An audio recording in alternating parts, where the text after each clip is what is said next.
All right, folks, looks like we're going to get started in just a second here. Welcome to all of you. I'm Dr. Chris Rohan from the Philosophy Department. I'm the faculty advisor for the Friends of the Forums, which is our philosophy club here at OSU. We do a number of different talks every semester, and we've got an exciting schedule, it looks like, for next semester. I think we're going to talk on gun control and some philosophy behind that. You know, we've got potential neurosurgeon coming in to talk about some philosophy of mind things, and we've got a visiting scholar from Dr. Pasternak's, who's a Kantian expert, who will be coming in and talking about some epistemological issues.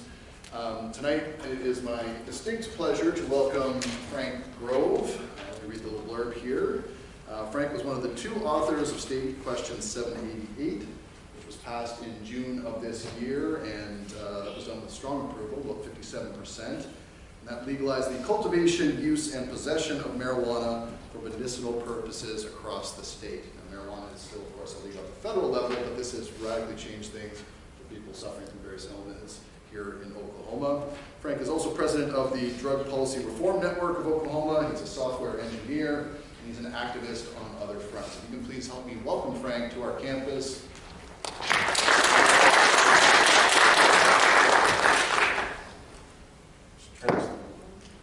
Hello? All right. So, like you said, my name is Frank Grove, and first and foremost, I am a political activist here in Oklahoma. I had the opportunity when I was younger in college to leave Oklahoma, go to the Bay Area, become a software engineer, anywhere else perhaps, but I decided to stay largely because I wanted to make our state a better place. And that's what I've been trying to do for approximately the past 10 years of my life. And this is just a small glimpse into some of the things that we've done here, as well as around the world with our friends. So the subject, I know, of this discussion was 788 and ISIS, but as I was doing it, that scope broadened a bit, so I have now included the entire Syrian Civil War and the Occupy Wall Street movement, which I'm not sure how many of you are familiar with that. So basically, I'm going to go over the People's Uprising of 2011 that occurred around the world, and why that's important for Oklahoma and for 788 and medical marijuana. Because a lot of people don't realize the connection there and how important it was. And I'm going to go over the consequences in Syria and why that's important to us here in Oklahoma and what that matters, why that matters. I'm going to talk about Occupy to 788, kind of the series of events that have occurred over time, and try to basically paint a causal trail for everyone so we can see how things have evolved in terms of just people's movements across the world. And then I want to talk about the unified theory of revolution and how we applied it. And this is more the philosophy side of things, but I think this is an idea that has come out of Occupy circles in the past few ideas. We applied it during 788 to great success, and I just want to talk about how that works for me. So a lot of people don't know where medical marijuana in Oklahoma came from. It kind of popped out of nowhere. No one expected Oklahoma to be the 31st state. And while there are some proto-movements that existed with NORML and Drug Policy Reform Network, they really didn't do much until later on in 2014. NORML, I think, had a highway that they helped maintain, keep litter off of it, and the local NORML chapter. And Drug Policy Reform Network donated money to other states and hosted booths at events just to get the word out. You know, and these are really standard political action techniques that people have used forever. So to start, we have to go back to December 7th, 2010, when Mohammed Bouazizi self-immolated himself in front of a government building in Tunisia. So this is actually the event that kind of kicked everything off, including 788, Occupy, the Arab Spring, the 15M movement, and everything in between in terms of serious consequences across the world. The actions of one individual did all that. I can't find anything beyond certain structural reasons why these events occurred beyond this individual's death, and historically it's been considered the same, the catalyst for all this that happened. So to tell you that story, because it's a story not many people know, He's a 26-year-old produce vendor who is making money for his family, who he has supported his entire family, his mother, his uncles, his cousins. And basically, he had a government official come trying to get a bribe, and when he didn't have the money for the bribe, she took his scales, kicked over his produce cart, and reportedly, the next thing he did was go to the magistrate to try to get some sort of, either get his scales back at the very least, get his license, some sort of recompense for that action, and the magistrate refused to see him. So he set himself on fire saying, "How am I supposed to make a living?" and died in January 2011, which then kicked off a series of protests, political violence in Tunisia, which within a matter of weeks led to the Ben Ali, the dictator and authoritarian ruler of Tunisia, to step down. And suddenly everyone across the world saw, wait, we can do this too. And so people did, across North Africa, across Syria, and across the Middle East. We basically started the first global youth activist network. So at this time, I was involved in a few various political circles and activist circles. And one of the things that we did during this time was we flooded Syria with faxes. So this is called Op Syria, and we basically had a bunch of government numbers, and we would start faxing from across the world to clog up Syrian systems, DDoS in effect, with basically, pro-democracy propaganda. Later on, we found out that was actually a CIA operation, one of the subsequent leaks that occurred. But the key here is that we had created the first global youth activist network. We were working across the globe with people from Egypt, with people from Europe, from New Zealand, on the same goal, which was effectively a more just democracy and a more just economy. So kind of the series of events that occurred. In early 2011, the Arab Spring happened. Thousands of people flooding the streets. Okay? Syria and Egypt are kind of the two main pillars of the Arab Spring because, a lot happened in those countries during that time. In Egypt, they basically utilized take the square method, where they went and they occupied Tahrir Square for as long as they could, calling for the Mubarak, the then president, to step down. In Syria, they did the same thing. They took the square across the country. And other activists in other parts of the world, particularly Spain, saw the success of these movements. They saw that now is the time to do this. So they took the ideas of taking the square and they included another idea, the Acampandas idea, or I'm pronouncing it terribly, but basically camping. So they took the idea of camping in Spain from the 2009 Berkeley student occupations, which were highly effective, and they applied that to the 15M movement in Spain, which called for greater participation in democracy, internet-enabled voting, a lot of kind of more advanced topics than what we saw in Syria. So in Syria in the Arab Spring, we saw people who say, I want to vote. And in Europe, we saw people who said, my vote doesn't matter. I want a better vote. So really what we were seeing is a global uprising across the world, people sharing ideas, tactics. And the next step was Occupy Wall Street, which took all of these various tactics, the tactic of camping, the tactic of taking the square, and transformed that into a single viral transmission meme, Occupy. And this was created by two individuals, one of them in Berkeley and the other in Ontario, Canada, as part of the Adbusters Culture Jamming magazine. None of them were in Wall Street. They never went to Wall Street. They didn't participate in the leadership there. They just spawned the movement and the meme. And so what happened was this meme, which was pretty effective, spread across the United States. We saw people from Tulsa, from Oklahoma City, from Shawnee. We even held an Occupy meeting at one point in Stillwater, in this very room, I think. If not this room, in this building at least. So, it was a national global movement, and obviously it had a lot of problems, and it didn't work in the long run, but it was a constructive failure. So how was it all organized? And this is kind of the key, because these are the tactics and strategies that we took into 788. So one, it's leaderless. There's a very limited hierarchy. Now, in the 21st century, this is hard to do completely because there's something called the tyranny of the admin, where if I run a Facebook page or if I run a Twitter account, even if that group is democratic and has no leaders, I'm kind of in charge because I can take whatever I want. So in order to limit that, they have collectively managed social media accounts, collectively managed administrative tools. The other key aspect to our tactics, and this is another one that we used heavily in 788, was occupying militant space, or occupying public space with militant pacifism. That's kind of a weird thing, but if you think about it, it's really just militant nonviolence. Mass civil disobedience, think of the civil rights era. It's the same concept. Also, one thing we're pretty good at is meme warfare. So this is kind of a strange and general concept, but basically the idea is that you leave no stone unturned. You leave no place where the opposition can make arguments without you making a counter-argument. And then you flood that space with your pro-information, as much propaganda as you can.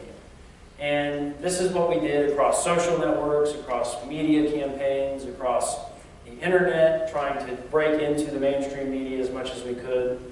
And the meme warfare is it's becoming more and more important, I suppose, in our terminology as the internet continues to bleed into the real world. We also had a very cooperative use of technology.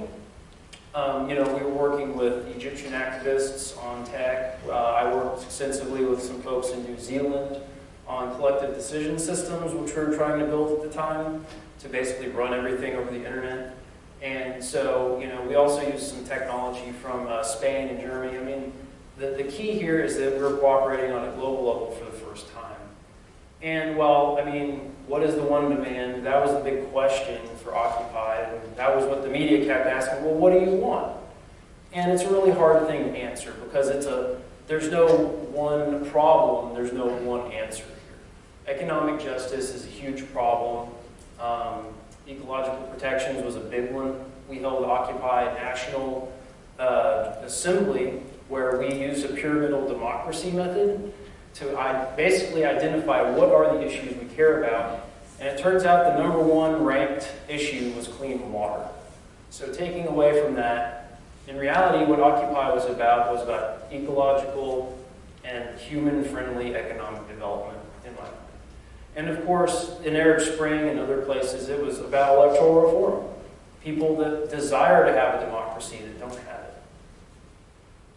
So, in Greece, Italy, and Spain, as Occupy, these kind of movements went away. They transformed into internet-enabled political parties.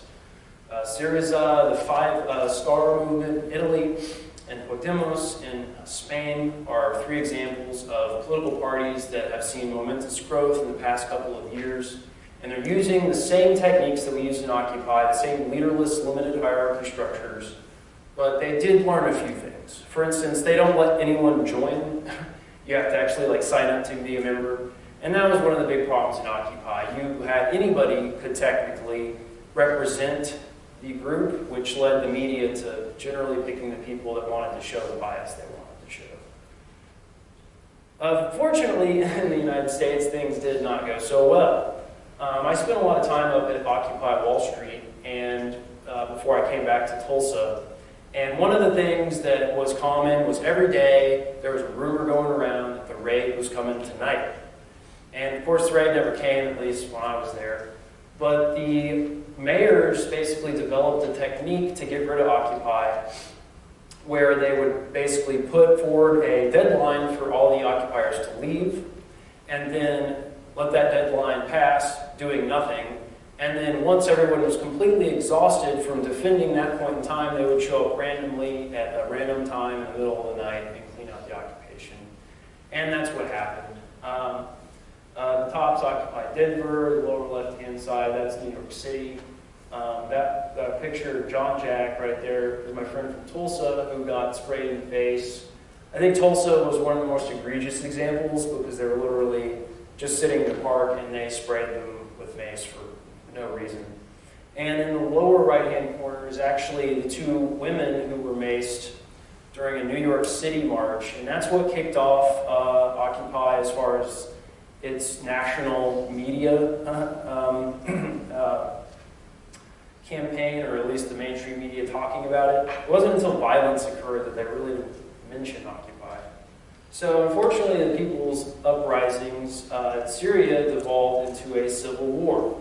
because while here we were dedicated to nonviolence, the Syrians decided that political violence was the means to effect change. So in Syria, kind of getting away from the West for a moment, everything's shattered into hundreds of factions. One of the biggest factions in the earliest days was the Free Syrian Army. But what happened was, even within the Free Syrian Army, there was a great deal of tension amongst various commanders and groups. And in a lot of ways, this was because there was a complete, within that power vacuum, there was another power vacuum. There was no great opposition leader. It was a completely leaderless movement. And so that allowed anyone with perhaps the best funding or maybe the best ideas to come out and kind of seize control of the revolution. And what we saw was things pretty quickly devolving into mass violence across the country. And the Syrian Civil War is a very long and complicated subject, but ISIS was a direct result of the FSA using political violence. They didn't really exist to a large degree beyond maybe an underground movement until that political violence created the power vacuum to allow them to flourish. And while that's terrible and awful, and ISIS was a barbaric death cult, that power vacuum also created pretty beautiful things in Syria, including the DFNS, or the Rojava, or the northern Syrian Kurds. So, like I said, the FSA, they used this political violence, and it backfired horrifically. In the U.S., we did nothing to prevent or to end the war. What the U.S. did effectively, and this was our strategy, was to prolong the war as long as possible in order for Assad to basically go away at some point, theoretically, was the hope. And so in order to do that, and this is an open secret, we had the CIA TOW program, which is basically tube-operated, optically wired, guided anti-tank missiles. And the CIA would facilitate Saudi Arabia additional TOWs being transferred to FSA units, and that's one of them right there. And the weird part about this is that part of the deal with the rebel factions that we were giving these TOW missiles is they had to put a video of them using the missiles on YouTube in order to continue receiving supplies so that the CIA could verify that they were firing them at the proper targets over YouTube. So as a result, this is actually, the Syrian Civil War and the conflict is one of the most digitized wars in the entirety of the human species. I can't name another one that has more digital information in this war, which has given us a lot of insight into, a lot of the factors of the war that, from a civilian standpoint, that you don't even find Senate, committee hearings. So I wanted to include Raed Ferris's quote here because he was one of the last people who basically stood against both sides in the conflict. He founded Radio Fresh FM in Idlib province, which is the last remaining stronghold of the rebels. And unfortunately, he was shot and killed 5 days ago after, for years, fighting against both sides, being shot multiple times and surviving, but finally somebody died.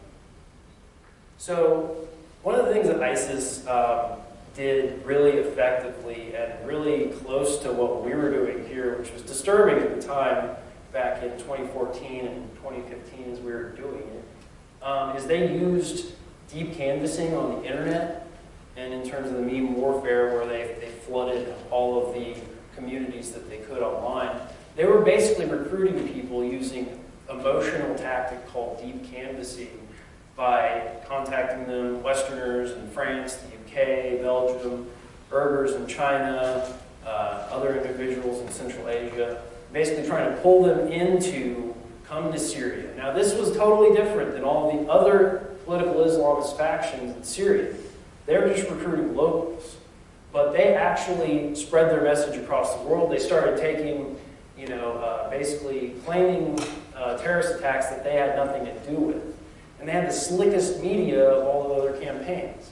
I mean, even Rojava, who are, in my mind, the forces of good in this battle, their campaign media was nothing compared to ISIS. So until eventually all the media guys got killed, by DFNS with coalition support. But before then, I mean, they had the slickest media of all the various factions, and you can easily see how that led to their growth more than anything.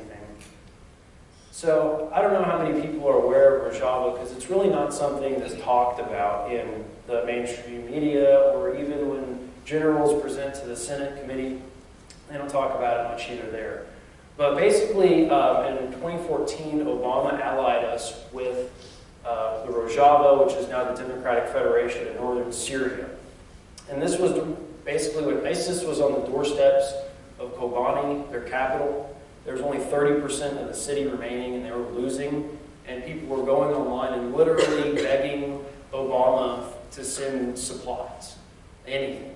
And so finally he relented and intervened in Syria and dropped a lot of supplies, mostly ammo, small arms, food, into Kobani, and that turned the tide of the battle. Kobani was saved, and the DFNS expanded from there, and now at this point there's basically no presence of ISIS in the country, beyond some outskirts in the desert. So this is kind of an open secret, because the Rojava Revolution is very much a leftist revolution. They have stressed horizontal governance. In 2011, when we were kicking off Occupy, when Syria was devolving into a civil conflict, Rojava didn't go to war with Assad. They didn't decide to use political violence. Instead, they created democratic neighborhood councils so that the people, the women, the ethnic minorities, everyone in the community who was traditionally suppressed or oppressed could come together and form a new type of government. And so that's what they're doing to this day. They use ecological development. They're trying to build cooperatives. They're trying to build internationalist ideals there, so other people can come and work and help. And they're also, I think more importantly, they're trying to establish gender equality in the Middle East. These neighborhood councils have a quota so that women are equally representative. They don't have a single leader. They have co-chairs, and one has to be a woman and one has to be a man. And for the Middle East, this is a revolutionary concept. So structurally, in 2011, there was a few factors that really went into what occurred, but I think it's more important to also just note scientifically what we believe is the reason this happened. And that's important because I also want to know when it'll happen in the future, right? So of all the various factors and variables, the only one that we've ever kind of found a correlation is the food price index across all these different countries. And so, there's obviously other factors that play into this, like corruption or economic or political inequality. But if you look at the other countries in the Middle East, like Kuwait, the UAE, Saudi Arabia, they didn't have an Arab Spring. When there was tensions in those countries, the countries started handing out checks and free food. And as a result, there was never any major unrest there. So it's pretty obvious, even just looking back to other revolutions, that grain prices, there's a heavy correlation between that and these kind of uprisings. So if you want to plan a revolution, just watch the World Food Price Index and kick it off when it gets above 200. So meanwhile in Oklahoma in 2011, we were occupying too. So there's two main factions or groups, and Occupy Oklahoma City and Occupy Tulsa, and we formed the Occupy Oklahoma General Assembly. And we operated for about 2011 to 2013, doing as much as we could here in Oklahoma to just get out the word about economic injustice. I think at one point Sam Mollick, the campaign manager for senator in 2014 for the previous medical marijuana position, chained himself to City Hall in Tulsa, and those were just one of our many actions. And the police came out and told him, well, that's not illegal. Have a good night. And he stayed there as long as he could, but eventually he got to go to the bathroom. So I think Occupy taught us a lot of things here in Oklahoma and abroad. And like I said, it was a constructive failure because we discovered what works and what doesn't. We discovered that there are limits to what we can do, and there are also areas where we didn't do enough.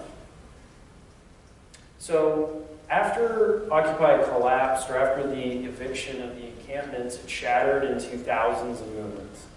One of those in particular would be the strike debt movement, and I think it was very important and successful, actually, because this year, in 2018, back in 2012, strike debt basically raised, I think, a little over $1 million, or maybe 100,000, to basically buy debt for pennies on the dollar. So when you have medical debt that you haven't paid off for, say, a decade or many years, they sell it to a collection agency. So the idea here is, why don't we become the collection agency and start buying people's debt for them and just simply forgetting it? Because it's a lot cheaper to actually go buy somebody's debt than it is for you to go pay off your own debt. And the Red Square movement in Quebec, that kicked off from Occupy, and that was to basically have thousands of students in the streets protesting university tuition hikes. The tar sands and KXL, those protests were heavily organized and influenced by Occupy. Also, disaster relief efforts was a big one. Occupy Sandy was big, but also here in Oklahoma, during the 2013 tornado cluster and more, there was a lot of deaths and a lot of destruction. And what a lot of people don't realize is that the tornado that hit the Thunderbird Lake area, that happened before Moore. And when Moore happened, everybody, all the first responders in those areas left. They went to Moore. And so people were literally left standing in piles of rubble with nothing. And so we fired up Occupy Relief. We created a website, which was a clearinghouse for information, actually using Occupy servers in New York. And that, I mean, the local news mentioned us a few times because we had the most information and the best information. And we did what we could locally on the ground. There's one of our operations, a lot of chainsaw. And also Occupy ICE in 2018, they're trying to bring it back. I don't know how successful that'll be. Oh man, that picture? Well, we lost a picture, but basically, there's a new beginning. Occupiers organized a rally in 2014. Mark Folk and Brittany. Mark is now the Oklahoma County Democratic Chair. He invited myself, Connie Johnson, and other folks to come and do this rally because it turned out medical marijuana and legalization was important to a lot of people in Oklahoma. We didn't really realize it at the time, but this was one of our most well-attended events. So we decided, hey, let's try this. And so it worked. We changed the name, but kept all the tactics. We weren't going to call ourselves Occupy Marijuana in Oklahoma because Occupy had enough negative connotations as it did. So we created another image missing, the Oklahoma Coalition to End Prohibition. And basically that would have been here in the upper left-hand corner, but that was the original kind of movement and Facebook page, it's now gone, that spawned the Oklahoma Coalition Against Prohibition, because they decided that we weren't doing the right tactics or the right things. And from then, we spawned Oklahomans for Health, Bring the Vote, Vote Yes on 788, Email Solutions, Oklahoma Cannabis Coalition, Legalization League, I mean, you name it. There's at this point dozens of different groups to serve the cause of medical marijuana or legalization in Oklahoma. And that's exactly what happened in Syria, and what happens in all these leaderless movements is they shatter into thousands of factions. And from an outside perspective, like you might say, well, we need unity. Why is this good? Why is thousands of factions a good thing? When you think about it, it's actually the ideal. Because if there's one leader who everyone swears fealty to, it doesn't matter how great or optimal his strategies are or how good of a person he is. If that leader turns out to be a fraud or turns out to be evil or just goes away, the entire movement collapses. So in this situation, you have not one leader, but you have many charismatic personalities all kind of working towards the same goal. They don't always agree with each other, they don't always like each other, but they're all working in their own groups towards the same goal. And so that kind of optimizes things. So when one group collapses internally, the whole movement's not dead, we just shift to the next group. And you saw this throughout the Syrian Civil War. When the FSA was on decline, it wasn't like they were just going away or people were dying. Everyone was going to join al-Nusra and the political Islamists. So it provides this ability for people to simply shift from group to group. And we've seen this, time and time again. A lot of people who started with Green the Vote in 2015 ended up being with Oklahomans for Health and then Oklahomans for Cannabis, and now they're on their own, in their own groups. So really, in a lot of ways, it's an optimization. So unfortunately, this thing is not a fan of PNG files. Check it out, PowerPoint. But documentation in Oklahoma, we utilize the signature booth methods. So does anyone remember seeing the signature booths out on the side of the street? People will be signing those. Okay, so that was basically the crux of our entire tactic. What you don't realize is that a lot of those times, those booths were not welcomed by the property owners of those areas. And what we did was we used the same idea behind Occupy, where we are going to occupy your public space, whether you like it or not, but we did it in a way where we couldn't be arrested. Because it turns out when you get arrested and they take you to jail, you're really ineffective at political activism. So what we did was we found this nice little bit in a 10th Circuit Court case where the LDS, the Latter-day Saints Church, had bought a piece of public land. And they had determined that the easement on that land was private property. But that was public easement in the books on the municipality. So the Salt Lake City Corporation and some other Unitarians basically got together after they were picketing on that public easement and were thrown off by security to sue. And it turns out, well, public easement allows for public right-of-way, which allows for First Amendment activities. And we use this little known fact to allow ourselves to put those booths up on public easement, whether the property owner liked it or not. And a lot of times they didn't like it, and they'd call the police, who would then come out, and we'd have to explain the law to them. And then they would, kind of befuddled for a moment, decide if they wanted to be the ones to get the civil rights lawsuit or not. Basically, that was what was going through their mind at that time. And if they were, trying to be malicious or trying to find ways, like trying to tow us or something, we just asked for their supervisor. And then he'd come out, and by that time, they just want to be done with you. So we basically utilized kind of the system's own methods and its own tools and its own laws, but we took the tactics from Occupy and melded those together so that we could be out in the public gathering signatures, engaging in our First Amendment rights. So a lot of people in the movement and elsewhere talk about how important social media was. And I got to agree, it did amplify our message across the world. At one point, we shared a meme about a Christians for Cannabis meme. It was just some Genesis quote. And it reached millions of people on Facebook and eventually got all the way to Nigeria, at which point I got a message from somebody in Nigeria asking me to take it down because we were causing social instability in their country. Okay? And they were using the Word of God to push a legalization initiative. And that was very disturbing to them. So, I got to say, it did amplify our voice. And it was important because our online evangelists did not leave a single stone unturned. Every post the Oklahoma Bureau of Narcotics would make would be flooded with people telling, trying to point out the truth or point out the lies or post research information. Oklahoman, the website, Facebook, Twitter, all over the internet, these kind of battles constantly go on. And while, scientifically, you're probably never going to change the mind of the guy you're arguing against, you can change the minds of everyone else who's passively reading these conversations, and that's what started to happen. So, to another degree, technology was important because we, through Occupy, cooperatively used technologies. We had a live map that we used to basically get people to go find where the signatures were. We had a lot of different tools that are open source and dependent upon that. So, technology, without that, none of this would happen. Okay, so, deep canvassing for cannabis. A really good picture up there. Basically, in 2014, we kicked off a set of deep canvassing across Oklahoma. We kicked off 3 road trips where we sent out groups of people to hit every populated town. We tried to hit every town with 200 population or greater in Oklahoma.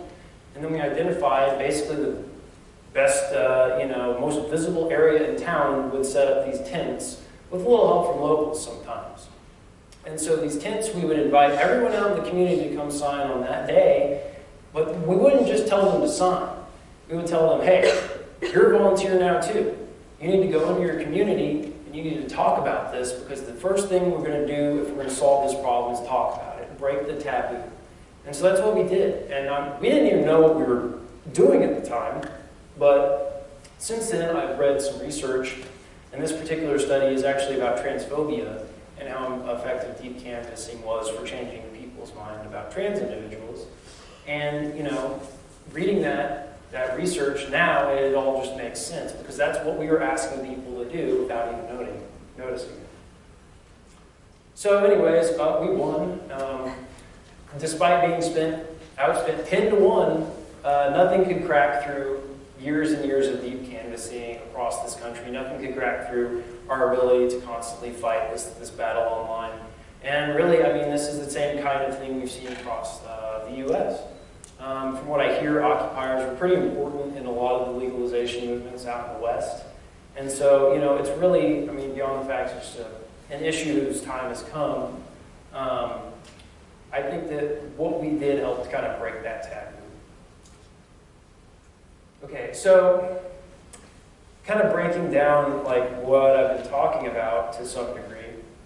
What we didn't realize when we were doing all this is that we were enacting this unified theory of revolution, which is now coming out from some folks. And that's a little hard to read. Basically, on the left you have subjective, which is the human experiences, right? On the right you have objective, non-human kind of experiences. And then you have both natural and supernatural, material and spiritual. And a lot of activists may really focus on one area and then leave others to rot. But within 788, again, without running out of time, we hit on all of these. We tried to do as much as we could to satisfy the entire unified theory. So let's talk about what that is. So volunteerism is basically like the main branch of activism. Everybody knows a voluntarist. They're out there holding signs or doing some direct action, and it doesn't matter if anyone else is out there with them, they're going to be the change they want to see. And so this is really important, because to be honest, it only takes a small group of people to do what we did. At any one point, there was maybe 50 to 100 people across the state that were actually core organizers or core volunteers in the signature gathering system. The other key aspect to this kind of pillar of the unified theory is that you have to create easily replicated tactics. If your entire strategy relies on somebody flying halfway across the world and then smuggling themselves across a militarized border or something like that, you're probably not going to have a lot of volunteers. If your strategy is simply just sign this pledge and then do nothing, you're going to have a lot of people signing up, but you're not going to get anything done. So there's a sweet spot in there, and you've got to find it, and it's got to be something that's easily replicated, something that I can pick up, but it's still actually effective. And so signature gathering is kind of one of those things. It's pretty esoteric, and it's one of those things where if you don't like it, you're never going to like it, but once you get into it, it's kind of like candy, just getting those signatures, and it makes you feel good. You see yourself creating a tangible change, and now that we've won, people know it works. So, you know, you've got to create easily replicated tactics. The other realm that I think this is important to is more of the subjectivism. The subjective and the spiritual. Changing your inner reality before you change everyone else.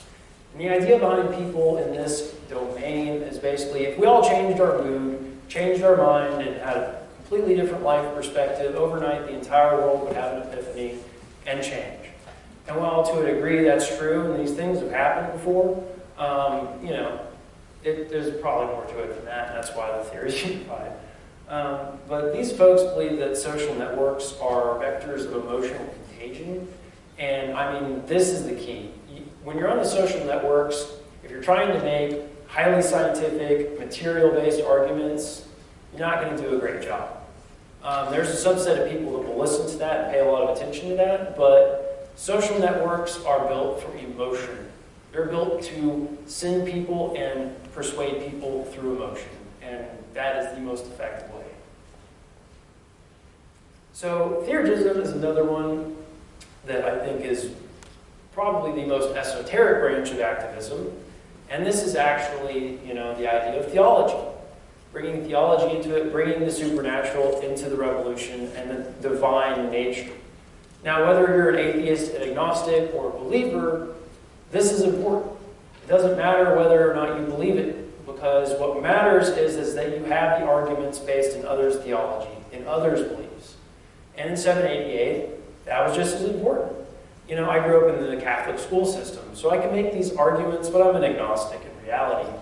But I boned up on biblical, scholarly matters. I boned up on the latest verses and everything that had to do with cannabis, because I knew that in arguments with people in Oklahoma, this was going to come up, and it was going to be very important for that subset of individuals. And sometimes you're not going to change their mind, but if you don't even try, you're never going to change their mind. So beyond that, these kind of individuals, they use ritual and other kind of communal activities, prayer, and these actually are important in kind of shaping an external reality. The aspect of ritual is very important for activism, kind of having these monthly meetings at your local activist outlet. Those meetings are a ritual, and for a lot of people, that's very important. So structuralism, obviously I'm a computer scientist, so I lean towards structuralism, and I talk crap about spiritualism, but with experience I realized how it all works together. And so structuralism is important because, well, you have to recognize these are mass movements. They occur with massive groups of people interoperating together. And in particular, the food price index is a great indicator for when there's a global situation that you could, for instance, cause uprisings or take advantage of if you're a revolutionary. Additionally, for 788, structuralism was highly important. If you weren't aware, in 2014, we had a 30-year low voter turnout. I mean, no one cared in 2014. Almost nobody showed up. And that actually helped us a lot because that drove the signature count down to around 66,000 for a statute, which was feasible. And that 4-year window period of time was structurally really the only time we could have done this. If we had waited another couple of years, it wouldn't have happened. So basically, if you want to have your movement succeed, you have to liberally apply all of these ideas at once. And then you still got about a 4% chance using the standard definition of revolutions, which is a change in the legal system. And that's based on a bunch of other sociological data. But kind of to close, we utilize all 4 pillars of this unified theory of revolution in order to achieve what we did with 788. We definitely did not know what we were doing at the time. What we called it was diversity of action, because we believe that every action, doesn't matter how seemingly silly it is worth trying, but not every action is worth repeating. And that's kind of the idea behind all of the premise that led to us to adapt over the years, to develop new techniques, and to do everything we could to get this thing passed, get it on the ballot, and then, well, to be honest, that was the hard part. But the reality of the situation is it doesn't matter how hard you work, there's still a very low chance that you win. At any point during the petition, we didn't actually think we were going to succeed. I mean, I had kind of a feeling we might win a few times, but I also had feelings we were about to lose. And it was one of those feelings where we're about to lose, which drove us to adapt and go occupy the expressway, Meridian Expressway, Meridian Northwest Expressway in Oklahoma City for 20 days straight, there 24 hours a day. And that was one of the hardest things I've ever done in my life, because I don't know if you've ever taken a bucket shower in Circle K's bathroom, but it's not as much fun as it sounds, all right? So in doing so, we definitely, increased the probability of our success, but we also, probably some people suffer PTSD they're still living with to this day from police banging on windows in the middle of the night, you name it. So I would just go away with the fact that there's something going on in the world right now, and it's not necessarily entirely tangible until we've already been through it. But these kind of shifts and changes, the underlying factors, the underlying variables behind Occupy, behind good things like 788, and behind horrific death cults like ISIS, those are things that have not gone away. And if anything, within the next, say, 10 years, we're going to see more events like this, more global uprising type events. And the key is that we are prepared for those events when they come. Because the structuralists will tell you, you're not going to be the one to cause them. They're going to come outside of your control. And the activists, the volunteerists will tell you, you've got to be one of those people involved to make things happen. And the spiritualists will tell you, well, you know, you got to change your inner self, man, or something like that. And the theurgist would probably have some weird esoteric magic spell that made it all happen. So if you're all four of those things, you got a pretty good chance of winning. Any questions?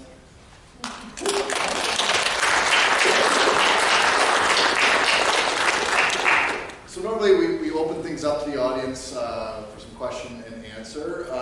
Before we do that, if you're interested in seeing, witnessing more talks like this, we actually do talks of all sorts of different kinds, mostly philosophical, but not always. You can shoot me an email. That's my personal email address here on campus. Or we'll have a sign-up sheet here for our emailing list here. So if you're not on that already, you can just put your email on that and make sure you get on our master mailing list so you can keep informed of all our future events. But Frank, you want to field your own question? Yeah. Are you okay with that? Yeah. I'll turn it over to the audience. All you first.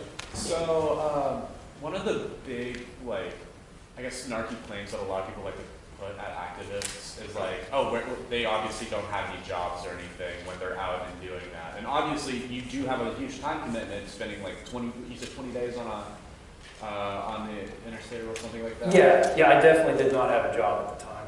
Okay, so how do you balance being an activist and also having to pay bills? Well, that's actually a great question because, you know, like you said, there's kind of that mythos that activists are unemployed, you know, broke, outcasts, basically, right? And what you see is, you know, most of my activist friends, they're working part-time jobs or full-time jobs, and they're doing this during their off hours when they could be out playing video games or hanging out with friends or doing something, you know, along those lines of consumption. So for those individuals, I think if you're not lucky enough to say take a year off, like I had worked for a startup from basically after I left my master's degree, and unfortunately the startup went south, but I'd saved up enough to where I could take a break for a year.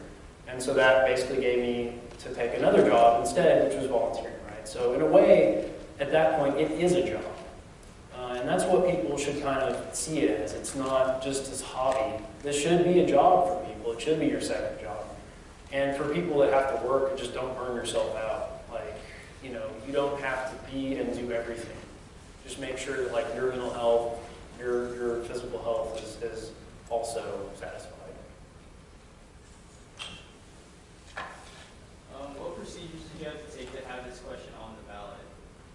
So that's a great question. Basically, the initiative petition process is a direct democracy method, and it was instituted in the Oklahoma Constitution, you know, back in the progressive area, early 20th century, along with a lot of other states that kind of had their constitutions created at that time.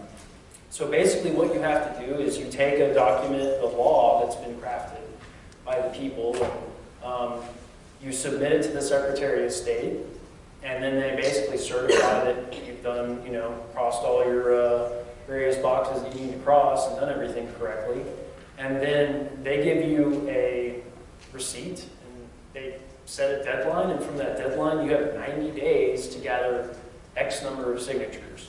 And in our case, it was 8% of the previous gubernatorial election, so 8% of the amount of people that voted in 2014. So then you have to go out, gather all those signatures, and then the individual who gathered the signatures has to get it notarized on the back, basically stating with the notary present that they were the one who gathered those signatures. And then you have to take a copy of the entire text and language and staple it to every sheet. That's a massive pain because then they go and immediately just remove that copy and throw it in a recycle bin. So there's a lot of like hurdles that are completely unnecessary. But ultimately, if you gathered enough legible signatures, you pass. They can then challenge that and say you cheated, or some signatures are, not valid, and then they can pay to go through and actually verify all the signatures.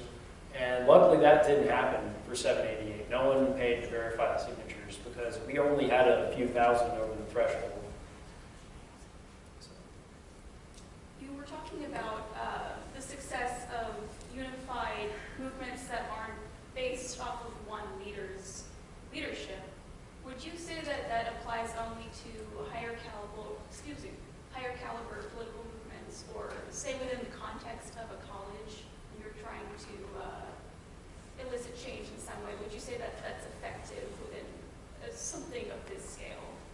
I think so, yeah. I mean, I think it mostly applies to single issue campaigns more than anything, because single issue campaigns can bring like a massive breadth of people from the far left to the far right to the same issue, and they won't always like get along. I found that in the medical marijuana movement, a lot of times there is like an educational divide between groups, and I would say that it is an optimization method actually, because what happens is if one group is not doing great, or the other group is, both groups suck, then another group can come forward that has new ideas, new blood, kind of new leadership.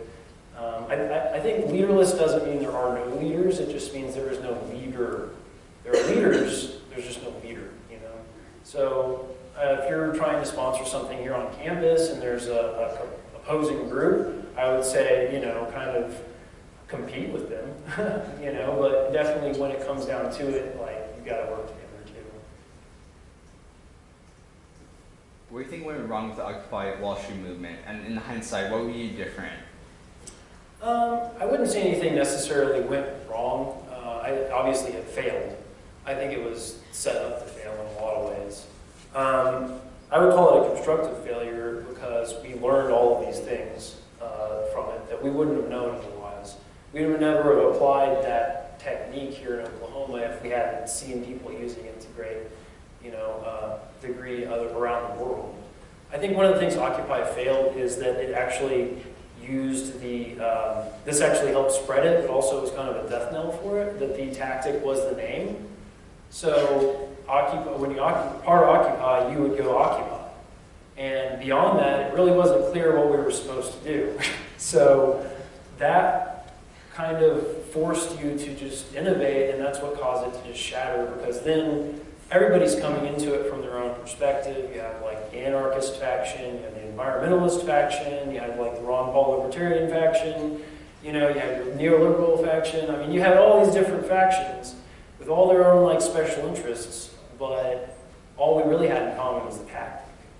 So I think that, it's important that you build a message that can spread easily, but like don't chain yourself to that message either. Don't chain yourself to one tactic. Any other questions? Do you think that these movements are somehow attached to the teacher walkouts that we've had in certain states this year? Yeah, I think that, there is a general kind of like, there's a general amount of distress and economic issues and economic injustice that are going on. I think that the teachers' crisis came from the same similar, fertile ground, I guess, of teachers not being paid enough, so they can't afford the things that they should theoretically have, that normal professional working class individuals of that educational level have. And that was what caused the walkouts in, say, here in West Virginia. Beyond that, the tactics, the organizational structure, all that's very different. They do have, competing groups, but they also kind of run in the old style of the political organization structure. This is more leaning towards alt organizing, where you let go of the control, you just let whatever happens. The teachers, it's still very much hierarchical, and the strike was kind of, organized top down, and then when it's over, everybody goes home. So I think the teachers, they could learn a lot from this. They could learn a lot from these ideas, because, one of the things that we kind of stopped doing entirely was having mass rallies or big groups of people all in one place, because we realized, you know, it's more effective to actually just go into your communities and go door knock or spread the word at some event than it is for all of us to just show up, organize it. It's a lot of work to organize a rally where 5,000 people show up, much less as many as showed up at the teacher rally. So, I mean, you put all that effort into this massive event, and then if it doesn't work, I mean, it feels like a waste. So I think that, you know, they come from the same underlying causes, but they're totally different pools of individuals and tactics. Do you have another question? So there's a lot of push to legalize marijuana like statewide. Is there any push like legalize marijuana federally, like remove it as a Schedule I drug? Yeah, I mean, the federal issue is much harder because we don't have an initiative petition system at the federal level. So basically, we have to rely on the House and the Senate to do the work for us. So obviously, there's like the States Rights Act, and there's a few other bills that are floating around the House right now from last session. I think that politically, you know, with over 30 states, you know, going recreational or medical, it's just a matter of time before the federal situation changes. But as far as like movement goes, I know there's some pretty good normal lobbyists working up there, but they've been working the same beat for years. So they'll keep working it though. So how detrimental is it to like a movement when going back to like something like the anti-Trump rallies, when they have like the media focusing on people who are like Antifa or like these obvious like extremists from the norm, does that deal a significant damage to the movement as a whole when a radical like percentage acts out? You know, it does to a degree, but at the same time, not as much as what the media will simply amplify. I think that those are always like minority instances. They're always a small percentage of people. Like when I was in Occupy Wall Street, I saw something really interesting because I had about an hour-long interview with a guy from the National Review, and you know, we were talking about electoral reform, first past the post, Durham's law, all these political science concepts, and I think he got me on like one issue where he was like, "Aha, the UK is not, you know, technically afflicted by Durham's law." I'm like, "Oh, he got me," but.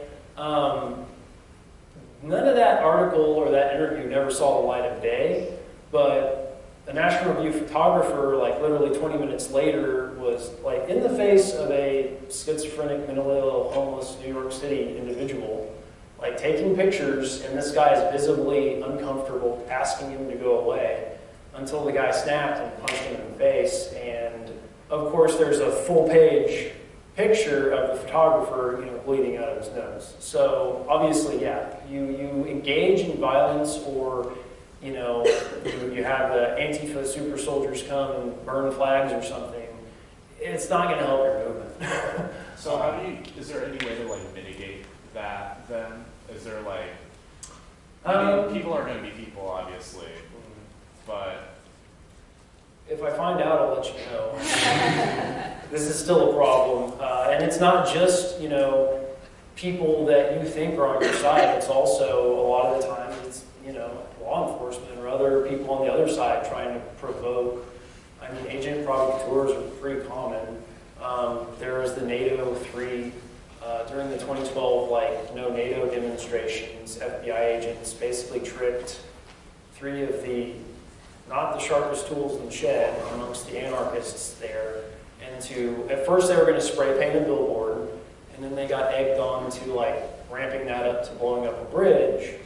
And when they tried to, you know, pull out, the agent, you know, called them names. And you got to understand, the FBI was providing them with drugs, money, jobs, places to live, all the while kind of grooming them towards this act.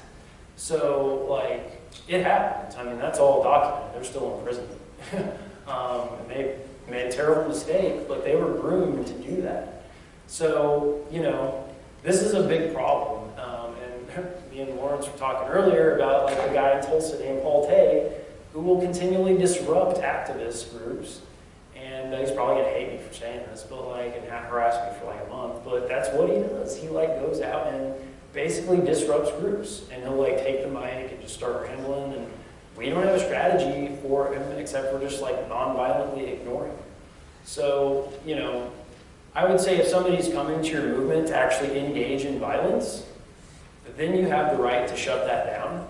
Like, you have the right to be like, look, this is not a violent movement. You got to make everyone around you know that, like, this is not us. And then you have the right to, like, get them out of there because they're hurting people. It's harder when they're just acting crazy and they're not actually touching anyone. So, I don't know. We should, if you find out, let me know. You got it. Any other questions? How important would you say it is for like these people, these movements to know like their legal rights? Like you were talking about earlier, the case with the court case with the church of Latter Saints and the Salt Lake City. Yeah. How important would you say like it's important for these groups to know their rights before being able to go and navigate and help further this? Oh, it's super important. I mean, at the very least, people should know, you know, their basic First Amendment rights. And then beyond that, you really need to know your right to, you know, search and seizure, your Fourth Amendment rights. You need to know your Fifth Amendment rights. And then that's just the basic Bill of Rights. Like, that's just the simple stuff. This kind of stuff is more important if you're using that tactic. Like, I would say if you're not going to be putting up a booth on private property where you're not really allowed, you don't need to know about this. But if you are, you need to both know about it and have the confidence to be able to tell a police officer that they're wrong. And they don't know the law. And that doesn't always go well. And especially, you know, like as a tall white male, I'm not afraid of anything, but I've had people that come and tell me, like, ethnic minorities, that they could not do what I was doing when I was like telling police that, like, look, you can take me to jail if you want, you know, things like this, because it just doesn't necessarily work for everybody.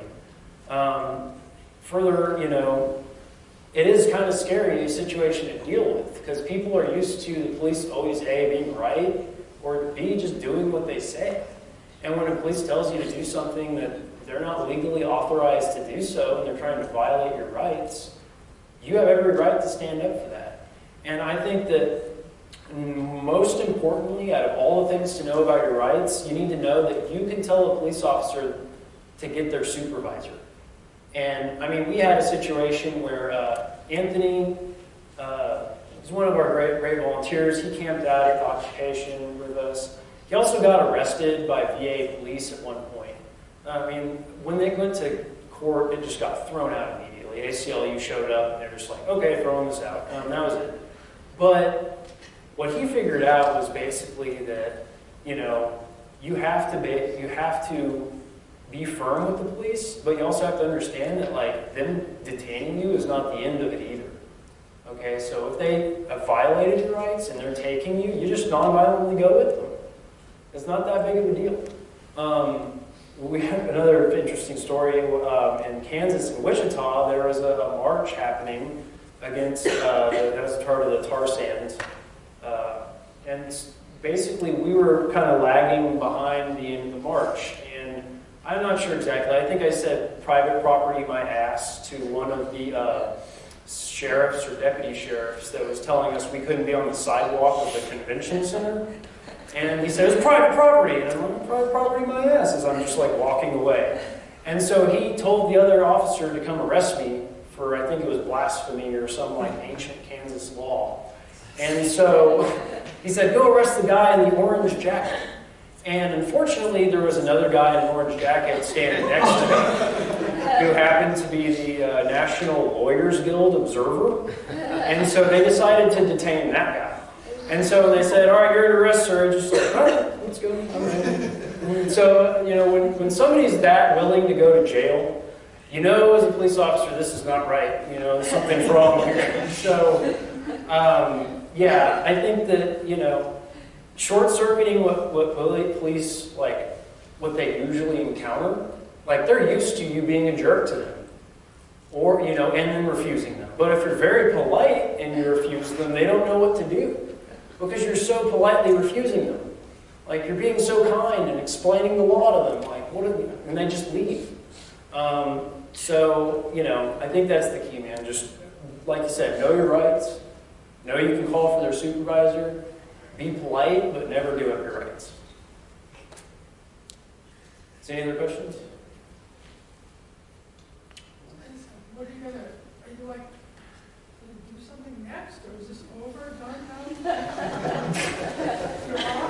now? Well, that's probably just wait for the next thing to come, I guess. There's a lot of various things going on already, kind of outside the realm of medical marijuana in Oklahoma. I've noticed like 3 independent movements calling for mass civil disobedience about climate change in the past month. Personally, I kind of wait until whatever crops up. But we're developing like an organization in Tulsa to, just do the things we've always done, which is like local activism, that kind of stuff. But Could someone actually just start an impeach Trump thing and it just go like that? we'll see. That's probably a saturated sphere of activism at this point. That might be an issue. And that's another thing. You gotta Just keep cranking it up, like just getting it going. Well, yeah, that's the thing. In revolutions and these kind of things, you either have like a set plan, like we're gonna win by this day or it's over.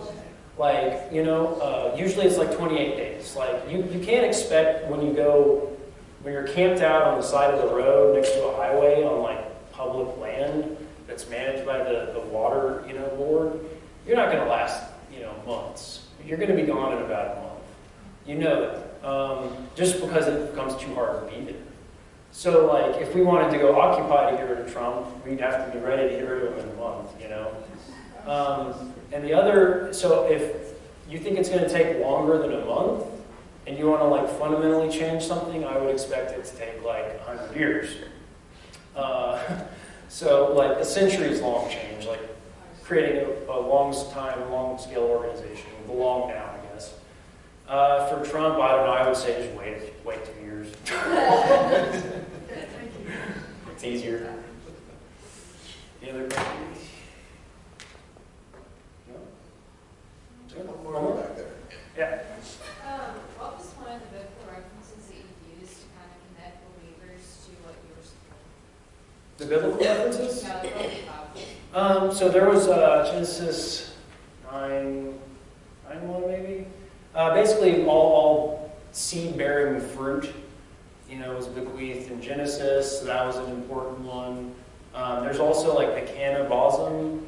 There's references in various like Christian literature to cannibalism, which is the belief that Jesus actually used cannabis oil, and part of it is like teachings, and part of like being anointed by oil when they would anoint people. And to be honest, it's been a few months from the campaign, so that's about all I remember. But is referenced in Exodus. yeah, Kaneposum, which would be the plural of Canopos. And I think it's Genesis 1:29. 129. That's what it is. Yeah.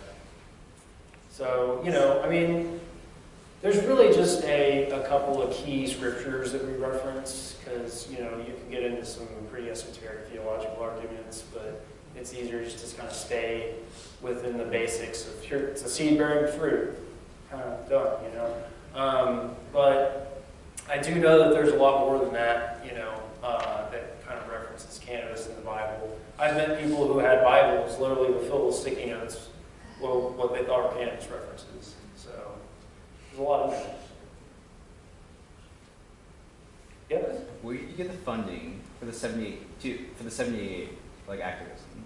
Well, we had a couple of corporate funders in 2014, and in 2016, pretty much all of it came from random people. We raised about 10, 20 grand just from like events and small donations. I think a retired postman gave us $5,000 check. Ultimately, I think the reported numbers are around $27,000 for the entire petition. I know that, I dropped like 10 grand out of my savings from, the startup at that point. And then there was another 10 grand in just cash money that showed up. So, that works. That's the beauty of the 501c4. Like, no one really cares where the money came from. But yeah, it was like one of the least funded initiative petitions in our state history. Cost us 41 cents per signature, and they average anything from like $2 to up to like $11 per signature sometimes for these corporate campaigns. So crowdfunding is difficult, and you can't have a movement like this without money. That's one of those things that I learned. I used to be an idealist. We can do it without money. We don't need money. We just have people power. But no, you need food and tents and water and all the necessities of life, cardboard for signs, and you name it. All right, folks, for the sake of time, I think we're going to end things there.